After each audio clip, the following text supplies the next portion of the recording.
The Horrorosphere. I hunted all the sand. Emily Dickinson.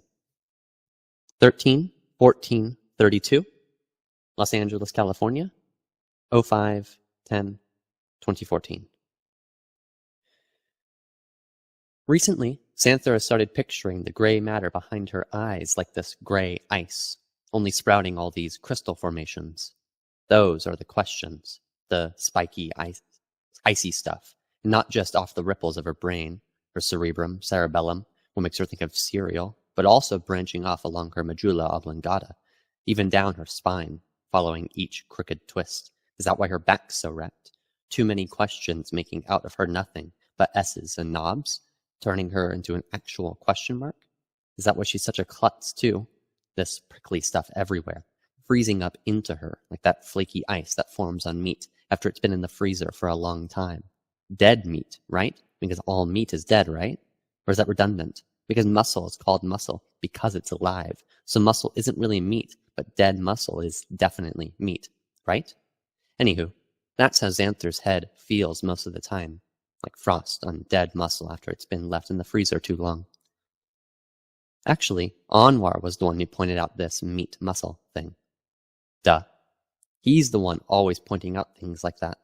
Word definitions, quizzing her too, which Xanther doesn't care for much, but which, like Tai Chi with her mom, she's learned to put up with because resisting takes up so much more energy. That's one of the things about the questions. Maybe the biggest thing? They take up a lot of energy. Like they exhaust her. I bet they do, her dad had sighed when she actually admitted it. The great sighing Professor Ibrahim, or Professor Anwar, though he's not really a professor, though people sometimes call him doctor, though he doesn't practice medicine, which Xanther doesn't understand and keeps asking about, which gets Anwar sighing, just like calling him Anwar instead of dad gets him sighing, or calling him professor, which makes him sigh loudest, and longest too, because he doesn't really like the title. In fact, the only one who can call him that and get a laugh is Mephisto, a close friend, or at least was a close friend. Xanther had seen her dad's lip do a little dance at square one, what with all the emails, phone calls, and texts, which didn't get Anwar sighing, but more fuming, which he rarely does, fume that is. But he was fuming that morning, even as they left the house together. Just father and daughter, going on a little adventure, he'd said, off to get Xanther's big surprise. The twins' excitement helped some, even if they had no clue why they were excited. Her mom seemed the most thrilled. Xanther felt like she was the one least interested, even vaguely guilty. What did she need a big surprise for, when really all she wanted to know was why her dad looked so tired? But then Anwar smiled as he went to retrieve from the foyer closet their raincoats and orange umbrellas, as he went on to explain how last night his own questions had kept him up. You understand that, don't you, daughter? Did she ever? So what kind of questions? That could keep her dad up all night. Anwar, this time to Xanther's great relief, anticipating her, admitted to all this code he kept writing on the side, his pet project, unpaid for, out of love, a fascination, and machination.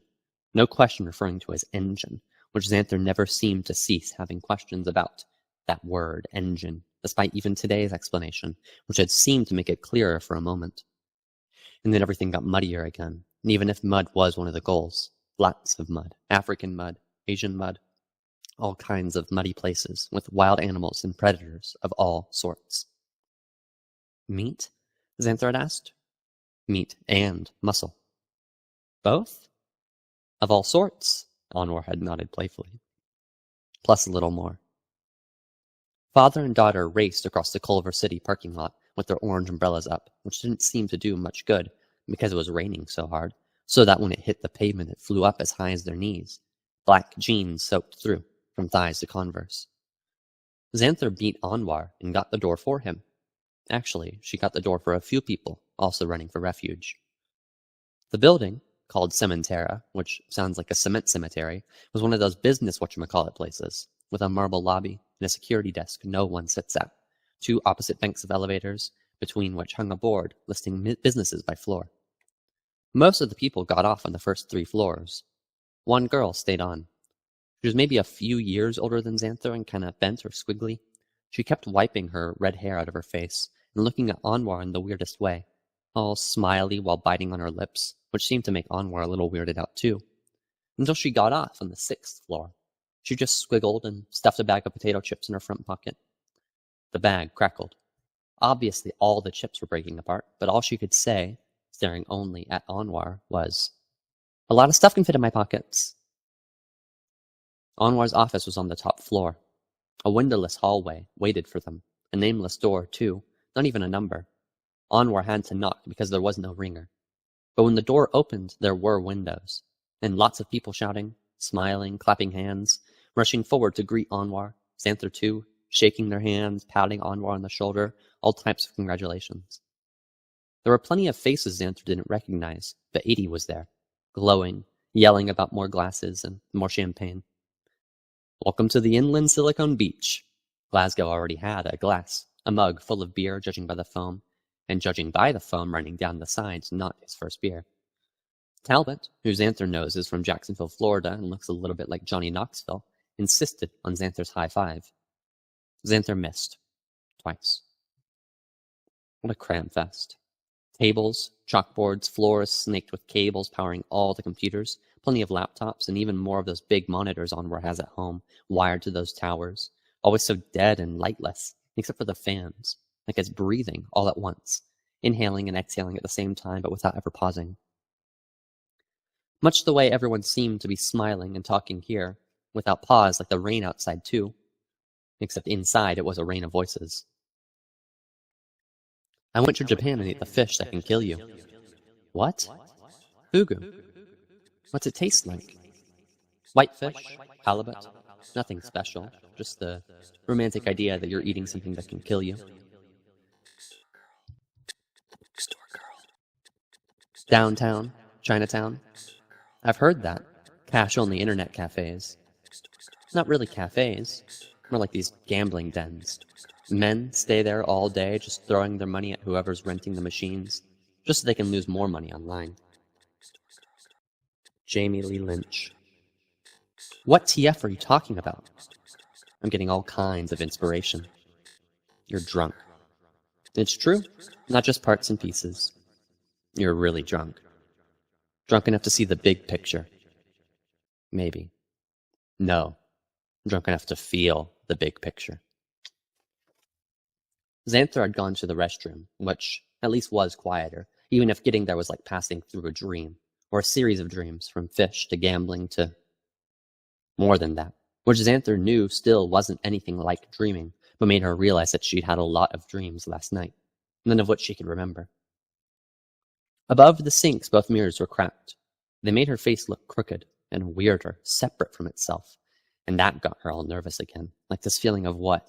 Dreaminess? Like everything around her was teetering on the edge of what could, with the littlest tilt too much, change all of it, like even a breath would do. Or no breath? Which really, Xanther knew, was not a feeling that had anything to do with the world, left toe going up and down, except that that world was her, right big toe too going up and down, and an attack was already at hand. John Charles Francis. Not said by anyone, more like seen and jest by her. One of those names, like the bookstore girl, that Xanther had the misfortune of learning, and like many other names, never forgetting. About the same age, too. Only he, the little prince, the lost prince, at the age of 13, had been seized and not released, buried under clover at Sandringham Church. Though the name had to have been said in one of those early fights between Astaire and Dove, Astaire probably hissing it out, and in Xanther's defense, too, with a what about tacked on first, which Dove could never answer. None of them could. Then, even if such thoughts drove her to her phone, a sudden distraction of texts from her friends freed her from the echo of Astaire's warning. Besides, Parcel Thoughts wasn't open. It just sat there, like its black-ribboned, black box icon. Closed. She doesn't even have the Mute All Hate app. She hardly has any apps. Play. What's the big surprise, Sithhead? X. KFC. Clay. Chicken? X. NFC, sorry. Clay. Not good enough. Cogs. Do you have your big surprise yet? Josh. Info, please. Mayumi. FOMO? SOMO. X. NFC. Clay. Clueless? Tell us something new, haha. Clay then sent a selfie. T-shirt of the day is a Rubik's Cube, a patchwork of color. I'm all messed up underneath. Clay knows when Xanther goes to see Dr. Potts and what she does there. He also knows how to spell riddle and surprise. Clay. Solve the riddle and uncover the surprise. And maybe because Xanther already had her phone out, encouraged by her friend's interests, plus the sound of 3, then 4 tipsy ladies filling the restroom, getting all orchestral in the stalls, putting makeup on, making fun of themselves in the cracked mirror, Xanther's fingertips slid to the black ribboned, black box icon. The latest banner? Friends don't let friends Facebook. They parcel thoughts. Stupid. Her friends' assemblies were stupid too, but sometimes love's all about loving stupid. Collages of pics, GIFs, texts, sound files, supposedly organized according to relevance. Stupidest, Xanther's. Pics of her bulletin board, the elastics on her braces at the end of her 2 greasy black braids, what the neon looks like through her glasses, blurry, duh. And stuff of her sisters, Leperance, Dove, too. And of course, Xanther herself. Not like she had to go farther, either. She could have just left it on the Solosphere. Contained, known, safe. But she had to slide it to the Amicosphere. Semi-permeable, all her friends pretty well known, so still pretty safe. Only 5 assemblies, going mash up, supposedly the most important bits circled, brightened and enlarged. That should have been good enough. No need to spin the dial over to the new sphere. Open. With friends of friends of friends. Most of the kids in her school, in fact. Lots of school, outside of school. Definitely the least safe. Bayard's was awful. More like the Horrorosphere. If Xanther weren't so white in the first place, she'd be sure she'd gotten wider. Bayard's was the largest, too, taking up most of the assembly. His nose hung to the side like a flap, his ears the same. Both eyes were gouged out, leaking fluid down his cheeks. His high forehead was covered by a dangling piece of scalp. His lips were just gone, most of his teeth, too. Blood wouldn't stop dripping off the bottom of his chin. At least he wasn't alone. Josh was there, bruised. Clay looked like bullets had burned through his temples. Xanther didn't understand Mayumi's. Nothing broken or bloody. Eyes just whiter, lips all plumpy, with her mouth forced open. Way open, wider than any mouth could widen without a jaw breaking. If Cogs was there, he was too small to see. Xanther's was the smallest. Still, the picture freaked her out. Deep gashes slashing up her face, mangling her eyebrows and cheeks, and like her neck was all torn up too. Not as vivid as the others. Less detail. Rendered quick, probably, like maybe just an afterthought. Still, it proved one important/scary thing. Not so invisible to them anymore. And the other scary/scarry thing didn't need proving. Today's artist was a thick oil for a raw stove. Clay knew who that meant. Josh too. Even Cogs. Dendish. This image has been X. First time here, Xanther? Adie asked when she rejoined the group. Xanther nodded, still shaken by the sight of herself as a corpse, even if it was just a picture on a phone. A picture on a phone made by an app. What do you think? Don't trust an atom, the first thing that popped into her head. Oh yeah? Why's that? Adie knew Xanther was a weird kid. Nothing she said ever threw him. They make everything up. Nice, Glasgow smiled, raising his mug of foam, or less foam now, what with more amber. It's pretty cool, Xanther did get around to saying, taking in all the pizza boxes and half-empty jugs of ocean spray juices, vodka bottles, other bottles she knew weren't for kids. Everyone was wearing party hats, and every now and then throwing confetti that looked like rice but was really shredded DVDs. Pretty cool since it was happening in the middle of the day. Coolest, though, was how much Anwar was smiling. Dad? Xanther finally whispered. Can I ask you something? In private? Of course, daughter, what is it? At once stepping back from his circle of friends. What is my surprise? Really? You want to know? Well, I got to thinking in all the traffic on the way here that I sometimes spend way too much time thinking about You know the worst that can happen to me? Like at any moment, which I know I'm not supposed to think about, but I do anyway. But like, couldn't there also be a flip side? Like, isn't anticipating something good sometimes good too? I mean, it even feels good, right? So maybe, I mean, if you think this is okay, it'd be nice to have that feeling, especially since we're only like, what, just another hour away? Onward was crouching by then, and his smile only kept getting bigger and bigger until he threw his long, beautiful arms around her and hugged her close and kissed her cheeks and then hugged her again and told her how much he loved her, which is the most beautiful thing you can hear, and then whispered in her ear maybe the second most beautiful thing. Xanther even cried a little, she was so happy. Then Anwar had tears in his eyes too, laughing when he wiped his eyes because maybe he hadn't realized there were tears in his eyes, and then they both laughed harder, and Xanther thought this is how it feels to be so happy you pee your pants, which Mayumi says she does a lot. Xanther having done it only once and she wasn't happy at all, if happy then even counts, and anyway, just hugging Anwar instead, and hard and for a long time. She would have hugged Esther the same if she'd been there, so she texted instead. X. I made Dad tell where we're going, so excite. I love you. And by some miracle, it got through. Mom. I love you too. And then Talbot came over with Winchester, who had a different name, but that name didn't matter, supposedly. I call her that because she's 22, Talbot had to say by way of explanation, which Xanther didn't understand. Legal, which Xanther still didn't understand, and not enough to smile at, though Glasgow laughed. 82, kinda. Winchester had straight blonde hair and high heels with a really cool pink color on her lips, but really thick. Winchester didn't say much.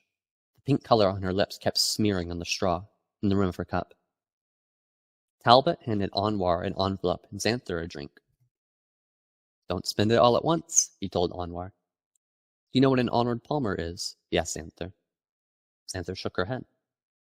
The drink looked dirty, overcrowded with ice. Half iced tea, half lemonade, Talbot explained, and then he held up a small shot glass with red at the bottom. Plus a little blood. Cool. And it would have been, too, if she didn't at once flash on the Horrorosphere, with bared chin dripping with blood, all her friends' faces, her own. Talbot let 3 drops slip into her cup. Voila! A Laura Palmer, handing over the pinkening cup. Who's Laura Palmer? Twin Peaks? Talbot looked genuinely shocked. Anwar, your daughter doesn't know Twin Peaks? She's 12, Tal, and I'm sorry, she can't drink that. Do Arnold and Laura know each other? How could Xanther not ask? They do now. And the red stuff, really, what is it? Grenadine, you know, and Shirley Temple's? You don't know who Shirley Temple is, do you? Another drink I've never had? At least Xanther knew what grenadine was, looking at the back of her hand, because it's something her dad used to have back in Egypt, on the Corniche on shaved ice. Had that been called a Shirley Temple too? Anwar, you can't tell me Shirley Temple's too old for her. Back to Xanther.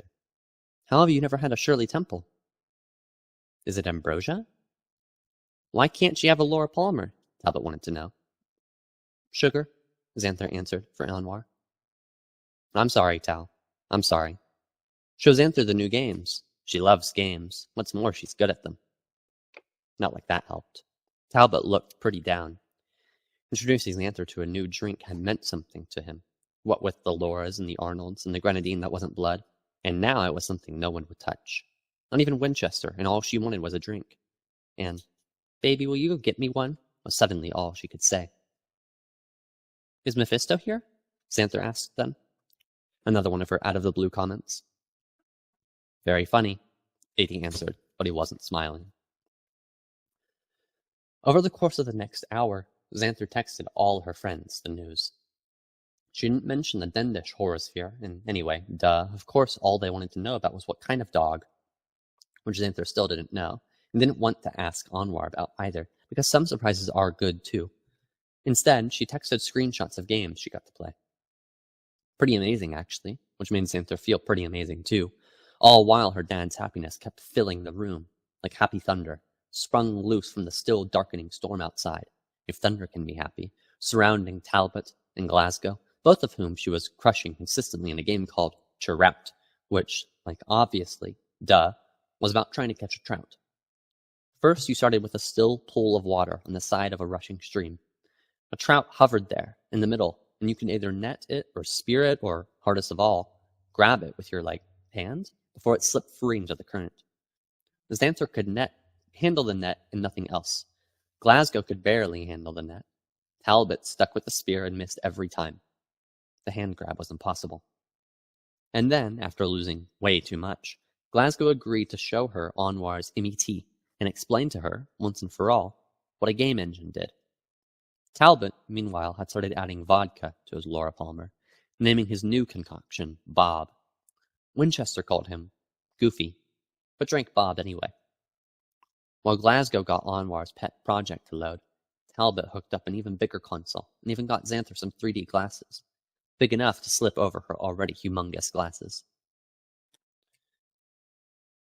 That's an engine? Wrapper for the particle system, Talbot said. Think of it like the Matrix, Glasgow added, except not green and not falling like rain. Have you seen the Matrix? Talbot had to ask. At least Winchester rolled her eyes. Duh? Xanther rolled her eyes, too. Though unlike the Matrix, Glasgow continued, this is not something we can so easily render in our imagination like Cypher? Xanther knew that one. Good. Cypher claims by seeing the code, he doesn't see code, just code kept scrolling down the screen like it was endless. Maybe it was endless. And actually it did look a bit like rain. And suddenly Xanther didn't believe Cypher anymore. For some reason she didn't believe Winchester either. Not that Winchester had said anything she needed to believe except Goofy, which she kept saying again and again. I designed this part. It renders light on branches and grass. Xanther believed Glasgow. Some more keystrokes and trees swayed in a breeze, leaves bright with afternoon light. A few more keystrokes and the light grew hotter. More keystrokes and it was night, moonlight filtering down through the motionless limbs. Xanther marveled at the eerie control of the scene and liked it too, even if its very peacefulness seemed to call to mind too many of those scenes she had seen in her head since the funeral, scenes she had had a hard time admitting to Dr. Potts, but which she did finally admit to, striving all the time to remain honest, no matter how difficult that was, no matter how fused with fear and futility. Parts of this book Anwar had once read aloud to her had rivaled those thoughts, and it was written over 3,000 years ago. Something the song of, something like I, Lion, about the fall of Troy, with mostly this flat-out boring stuff. Lists of weird names, lots of long speeches, perfect to fall asleep to, when you're 11. But now and then with these parts that were pretty yucky, enough so that Anwar had stopped, maybe realizing what he'd been reading, saying too. Maybe this isn't such an ideal thing for bedtime. Most things she forgot. Some, though, stuck, like this part about someone named Diomedes. Diomedes. Taking out another guy named Knee-Ass. Aeneas. With a rock, crushing him. Hip to the bone cup. With the strings of him ripped out. 2 tendons. Until he died. Night veiled his eyes. Night. The Iliad, trends by Robert Fitzgerald, 5, 297 through 310. She remembered that part, and then a goddess saved him. Aphrodite.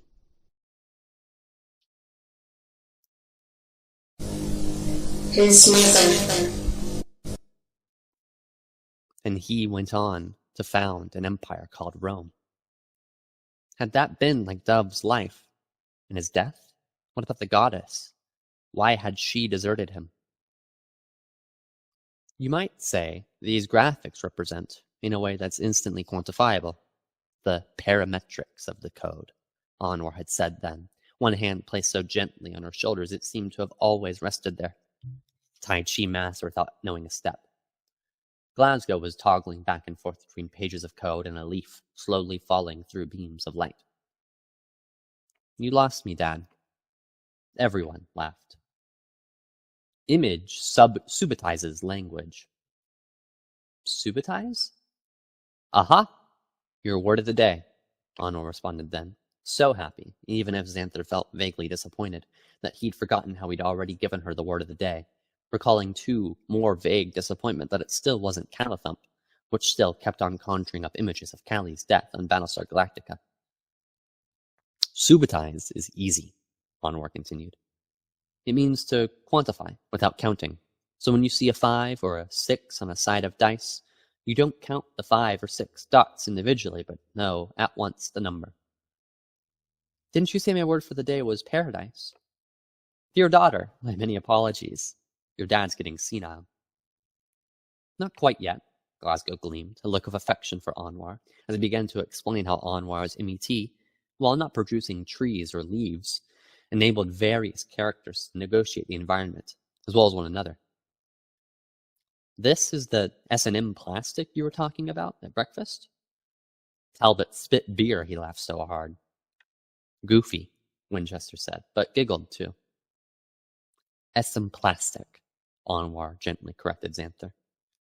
And then, in 3D, Paradise Open loaded up. That's the name of the game? Voila, Anwar winked. For now, Glasgow murmured, and then the title disappeared, replaced by the spinning rainbow of death. Anwar answered the glitch with a soft, my fault, my apologies, work in progress, and Glasgow had to reboot, but not before first toggling over to the frozen red droplets. Ah, the killing spray. Oh, my particles, Talbot grinned. At least Winchester didn't say goofy. It looks like frozen rain, Xanther murmured. I bet, right? You could count every single drop? Count them? Glasgow seemed surprised. Sure, but why would you want to? The response stung Xanther into a silence neither of the men recognized. Could recognize, maybe, though Anwar would have if 80 hadn't come up then. Apollo 13, we may have a problem. Don't you mean Houston? I just got a call from Houston. Anwar goes off with 80 to the glass house. What they called this enclosed area at the center of everything, really more a room than a house, even if this room has a roof, with a glass chimney too. Kinda weird, super cool. It felt important too, where someone in charge might set up, though as Anwar had already explained, their little startup didn't have a boss, so the glass house had stayed empty. Do you think it's scary? Talbot suddenly asks her. The blood? It can't be scary, Glasgow cut in, as long as the animals look like polygons. And it's true. What's spraying blood is just geometry. Scary isn't about when scary happens, Xanther finally says. It's about what happens before scary could happen. At least that's what Dad said. Though in this case, she means Dove. Xanther gets up. Suddenly she needs Anwar, not sure why either. Doesn't care why, just wants his hands on her shoulders, the closeness of him. Off the edge of one table, she passes a poster. If you can't handle your information, emails, texts, calls, letters, you're not overwhelmed, you're mishandling your information. And that means you are an asshole. It makes her think of Mephisto and the torrent of unwanted calls and emails he unleashed on her parents. Did that make him the a-hole? Or was Mephisto making a-holes out of Anwar and Astaire because they couldn't handle the information? Then a sad thought creeps up. Sometimes people describe seizures as an overwhelming amount of information in the brain. Did that make Xanther an a-hole? One look in the glass house and she knows better than to interrupt Anwar and 80. Xanther doesn't want to rejoin Glasgow, Talbot, and Winchester. Instead, she sits down nearby, though not close enough to get a convo going again, focusing on one of Clay's zines, really a staple jobby, pages small as her phone, what he calls his Enlightenment series. This one's titled Brain Mites, number 9. The idea was that these tiny mites collect in dormant parts of the brain where they feast on synapses. Only brain activity, which Clay draws as wild electrical storms, wipes out the mites. Stranger kinds of imaginings are required to reach the deeper folds of the cortex. Only thinking saves the mind from those thoughtless creatures. Clay's thoughtless creatures keep Xanther amused. Ridiculous eaters, mostly teeth, like a gopher's, with these concave heads, chomping on nerves like they were turnips. Clay is pretty impressive with ink. And then something about Talbot's and Glasgow's voices gets through. They're talking about Mephisto. Winchester's gone. Something about how what matters is that there's a reason Mephisto's not there, which Xanther can't follow, and then can't hear, and then can hear again. Something about malware, raceware, that Mephisto's the one who's got a problem, who's in trouble, until they're not whispering about Mephisto anymore, but someone else she's never heard about. Relic. Who? Talbot asks. Is that someone Mephisto knows? Xanther glues eyes to her phone screen, even if now she sees only voices. Mephisto? No, Mephisto has nothing to do with this. Relic was supposedly writing about. Xanther loses what Glasgow says next.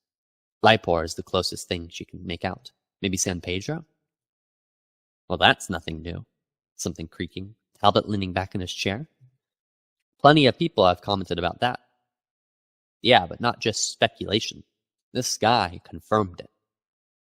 How? Supposedly he found house, which maybe Glasgow doesn't say, but it's close to that. Don't believe everything you web. The Nile's not just a river.